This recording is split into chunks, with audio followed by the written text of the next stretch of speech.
Youngstown State Ohio State. Now, this is the first FCS opponent in 10 years for Ohio State. Now, they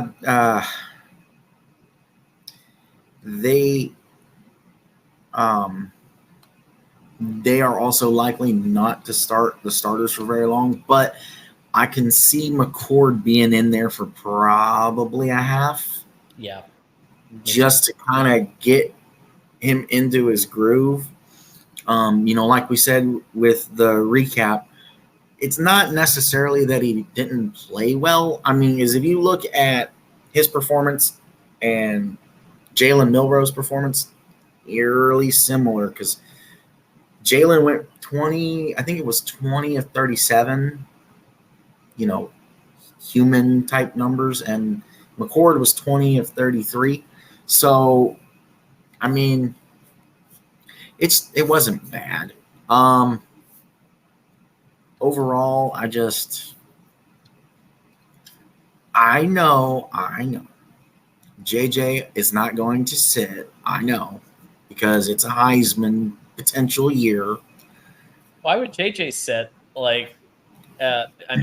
He might sit after Michigan's up by like 40, but he needs reps too.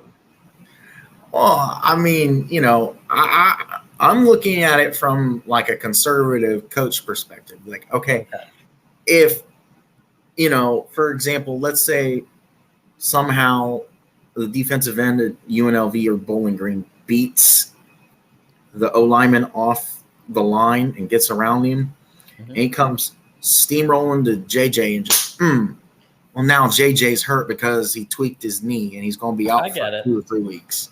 I get it. I would, you know what I mean?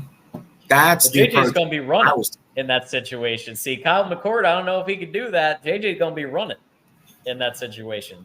He's going to be bye-bye. Just leave him in the dust. True. So going back to this, I think you're going to see, again with this one too, you're going to see a lot of depth, I would think. You're going to see, McCord work with the second string receivers and tight ends and linemen, because you've got to figure out who can be the strong and tougher ones on the line, because to your point, the main difference between JJ and Kyle is JJ can run. So if that line collapses on him, he just give up the middle finger and go, see ya. So, and he does. Yeah, the thing with Kyle McCord, and I agree. I think they're going to play both. If it were me, I would do like a Jim Harbaugh, Cade JJ competition, but just do it with the halves. So I forgot to even mention this. Jay Harbaugh is the head coach of the first half of UNLV, and Mike Hart is the head coach of the second half of UNLV, and they could do the same thing at Ohio State for the quarterbacks. Have Devin Brown or Kyle McCord takes the first half. Devin Brown takes the second half, and let's see how it shakes out. Because the limited amount I saw of Devin Brown in the last game, I don't know what all the hype is about. Like, there was so much hype about this guy, and I even said I was worried about him because he can run. He does have that ability more so than McCord. But what I saw on the field, I thought McCord looked pretty darn good. I think his line is crap, and that's a big part of quarterbacking. But he himself, I think he's probably going to win the job for the year, based on what I saw. I could be wrong. Maybe Devin Brown just breaks out this next game, and then we're back here next Tuesday, and we're like, John messed up that one. Devin Brown's probably going to be the starter. It's very possible. But based on the one game I saw, McCord looks like he's got the rhythm with the wide receivers. He made some mistakes. He threw a pick, but it's his first game. Guess what? I was telling Buckeye fans when CJ Stroud had his first game and people were freaking out, I said, take a breath. It's the first game. He's going to get better. Ryan Day knows what he's doing when it comes to quarterbacks and wide receivers, if nothing else. That's true, Hummus. And again, I'm just basing it on what I saw. And yes, he did not play a lot of snaps. Absolutely. So he'll play a lot more, and we'll get to see more film. Like Buckeye Mike said, I think we're going to see him for a whole half. Yeah, I think, because the whole thing with this is if you look at the way that they both played, it's like, okay, did you not want to name a starter months ago? Because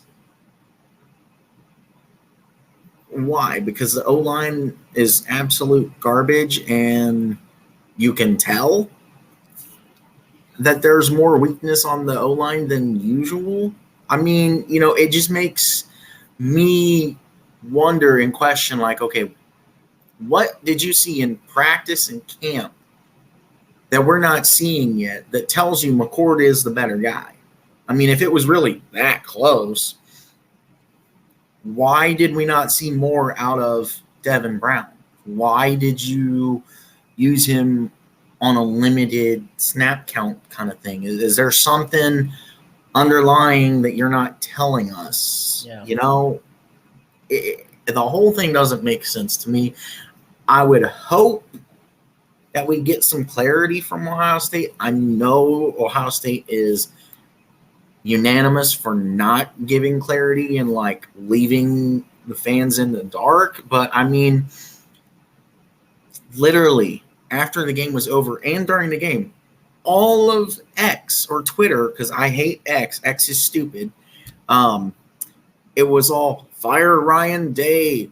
McCord needs to transfer. Devin Brown needs to transfer. Scrap the season and start over next year. I mean, we might have to if Ryan can play for a national championship and leaves for the NFL like Jim Harbaugh's about to do. But, I mean, we'll get there when we get there. Let's just focus on winning the game. I mean, it blows my mind how people are so lost in, oh, my God, we got to do better than Michigan. Oh, my God, we got to do better than Ohio State. Oh, my God. Dude, a win's a win. You find your 5 main points to work on during the week. You build off of your win so that you can win by more next week. Now, obviously, the next 2 weeks, especially for Michigan, in my opinion, are outliers because Michigan should just be on a cakewalk alley for the next 2 weeks. Yeah, I mean, the one point and by the way, I think Hummus got it exactly right. It could fail. The O-line could fail to come together, or it could end up better than some people think, and that's exactly right. It could go either way. But the one point I'll push back on is when kind of like talking about, why didn't Devin Brown play a lot? Because he's the backup quarterback, and he was treated as the backup quarterback. However, you're about to go from playing a Big Ten opponent to playing Youngstown State.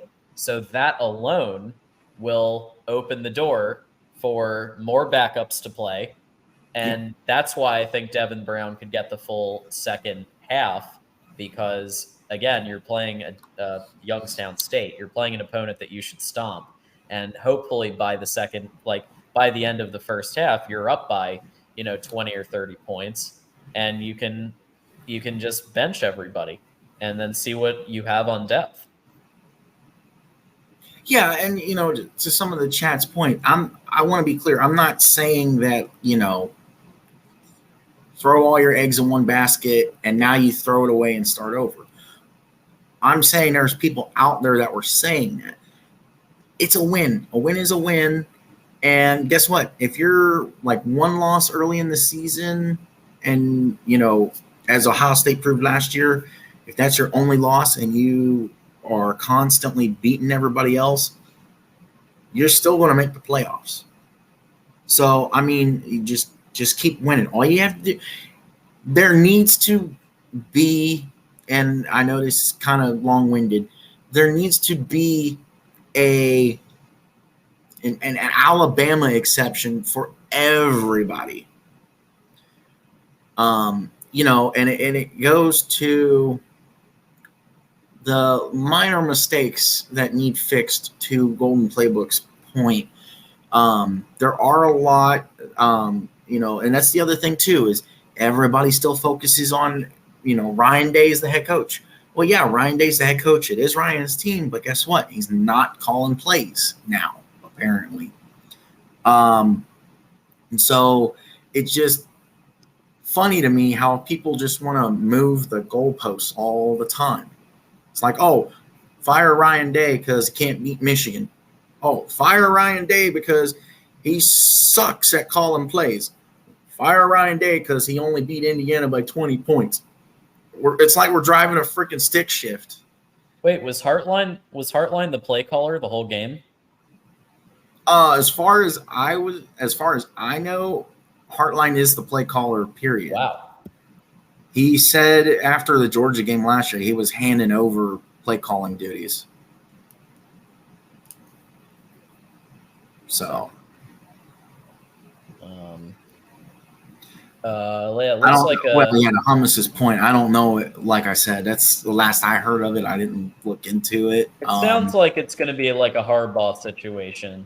Day's going to be, yeah. He says he's going to be involved still, but yeah. I mean, I think what's going to happen, honestly, is that Ryan Day starts with the majority of the play calling duties, especially because Brian Hartline, I don't think he has ever called plays. I mean, he's a hell of a wide receivers coach, but I think that what they're going to, because I just looked at this article just now, it looks like what they're going to do is start with Ryan Day and then sprinkle in some Hartline, and then, as you get into the season, by the end, Hartline should be the primary play caller. It sounds like that's what they're doing.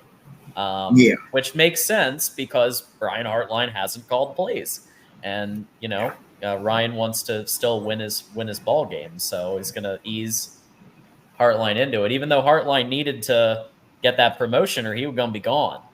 Like he was going, I strongly believe he was going to be gone if he didn't get that promotion, because I think he's very highly sought after for what he can do, and so they had to give him the job. And they did, and he accepted it, and that's great. But he's going to need to learn, and why not learn from Ryan Day? Yeah, I mean, Ryan Day is an offensive-minded dude, and he's just really good, so it makes sense. So I think Ohio State's going to run away with this game. Like I said, I think you're going to see a lot of the depth chart. I think Ohio State probably – let's see. They put up 77 on Akron last year. Probably, unless Youngstown State has some miraculous defense I don't know about, it's probably going to be like 84-10 or something. They're going to – wow. Whatever that spread is, they're just going to blow it up. 84-10. I'm going to say 64-10. I think 84-10 is like, I don't know about all that. Like, especially because I do think a lot of backups are going to be playing by the second, like we said, by the second half, it's probably going to be all backups. So, once you get more backups in the game, then you're up against Youngstown State's first stringers. And things tend to tighten up. I mean, look what happened with Michigan. Michigan was crushing it with JJ. Davis Warren comes in, can't do anything. And so that can be the difference when you put in the backups. So that's the only reason I would say a little bit lower on the score spread. But yeah, I mean, I don't know. Because, I mean, it depends on how much they want to adjust Kyle McCord into being this starter constantly. So, I mean, when he played against Akron, I think he played pretty much the whole game, and they put up 77 on Akron. Or was it Toledo? Maybe it was Toledo. I can't remember. It was one of the MAC schools they played. But I think it was Akron. I think it was.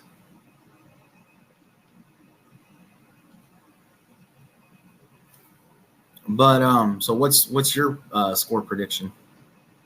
Oh, it was no, you were right. It was Toledo 77-21 in 2022. That's right. Yeah, so I gave it. Yeah, I'm just basically lowering Ohio State's by 20, 64-10. Of course you did. Right over my head. Oh, all right. Well, I think that's everything for this week. I hope everyone enjoyed the show, and I hope to see everybody back here next week. It was awesome because we had, I think, 13 in here while live, which is, I think, the most we've had. So we are well on our way. We're cooking. Thank you guys so much for tuning in. And yeah, so we'll be here every Tuesday as long as we can make it. If we have to adjust, I'm sure we can do that. The plan is every Tuesday, 8 o'clock. And go Bucks, go Blue, go Big Ten. Hopefully everybody but Purdue can whoop some freaking behind this weekend. I think Virginia Tech being at home, they're going to catch Purdue. But that's for another video. So, yeah, everybody follow everything. The channel links are down in the description below. Have a good one, everybody. We will see you next time. I'm a game changer.